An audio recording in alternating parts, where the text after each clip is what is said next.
cubits and a span, nearly 10 feet of sinew, bronze, and fury. His coat of mail alone weighed 5,000 shekels of bronze. His name was Goliath of Gath, and when he opened his mouth, the mountains themselves seemed to lean away. Why have you come out to draw up for battle?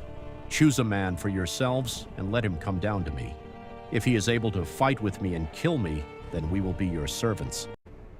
For 40 days, morning and evening, Goliath had come forward to make his challenge, and for 40 days, not one soldier in all of Israel had stepped forward to answer it. The armies of the living God stood paralyzed on the hillside, their swords useless, their faith draining away with each sunrise. Far from the valley, in the small town of Bethlehem, there lived a man named Jesse of the tribe of Judah. The youngest, a boy whose name was David, remained at home, tending his father's sheep. He was young, ruddy, with bright eyes, and a face that had not yet hardened into the angular features of a soldier.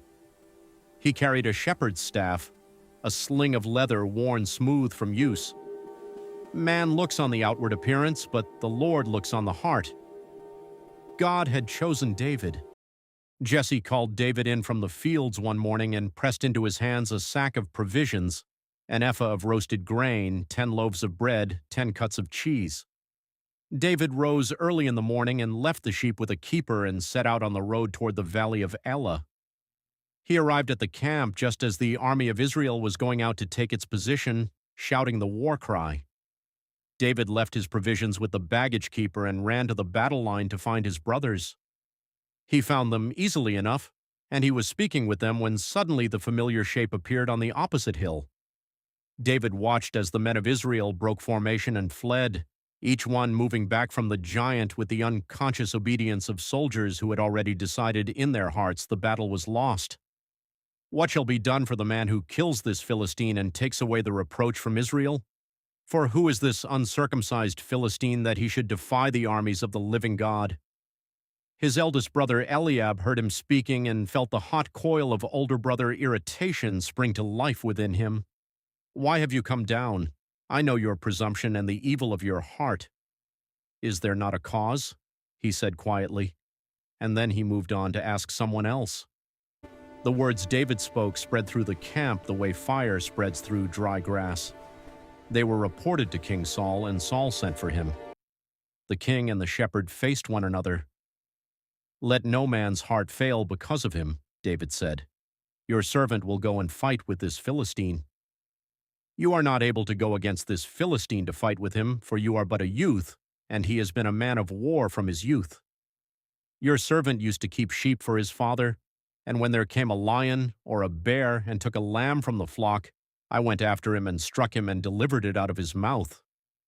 Your servant has struck down both lions and bears, and this uncircumcised Philistine shall be like one of them, for he has defied the armies of the living God. The Lord who delivered me from the paw of the lion and from the paw of the bear will deliver me from the hand of this Philistine. Saul was silent for a long moment. Then he said, Go, and the Lord be with you. He tried to armor David in his own equipment, a bronze helmet, a coat of mail, a sword. David put them on and tried to walk and found that he could not. He had not tested them. He went to the stream nearby and chose 5 smooth stones from the stream bed, not with the desperation of a gambler, but with the calm deliberateness of someone who had done this many times before. He put them in his shepherd's pouch. He took his sling in his hand, and he walked down into the valley. The Philistine came forward, and with him came his shield-bearer, and when Goliath saw David coming toward him across the flat ground of the valley floor, something happened in his face. Am I a dog, he roared across the valley, that you come to me with sticks? And then he cursed David by his gods. Come to me, and I will give your flesh to the birds of the air and to the beasts of the field. The valley went very quiet. 2 men, separated by perhaps 50 yards, facing one another in the long morning light of the Judean hills. You come to me with a sword and with a spear and with a javelin, but I come to you in the name of the Lord of hosts, the God of the armies of Israel, whom you have defied. This day the Lord will deliver you into my hand, and I will strike you down and cut off your head.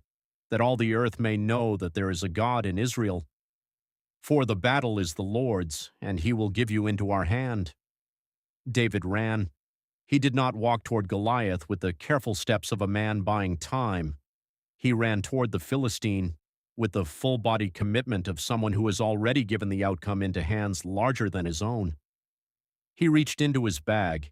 His fingers found a stone. He fitted it to his sling and swung it, the leather humming through the morning air, and he let it fly. The stone struck Goliath in the forehead, the one place not covered by bronze. It sank into his forehead, and Goliath fell. He fell forward face to the ground, with the slow and absolute finality of a great tree cut at the root, and the sound of him hitting the earth rolled across the valley. David had no sword. He ran to Goliath's fallen body and drew the giant's own sword from its scabbard and used it to cut off his head. On the hillside behind him, the men of Israel saw it. They rose and shouted and poured down from the hill in a roar of relief and renewed purpose. The Philistine army watched their champion fall, and their courage went with him. They turned and fled. David understood that the size of the obstacle is not the most important measurement. The most important measurement is the size of the God standing behind you. He had been tested by lions and bears, alone on the hillsides of Bethlehem, with no audience and no reward. Those private testings had built in him a faith not theoretical but lived. Fear could not find a foothold in a man whose confidence was not in himself.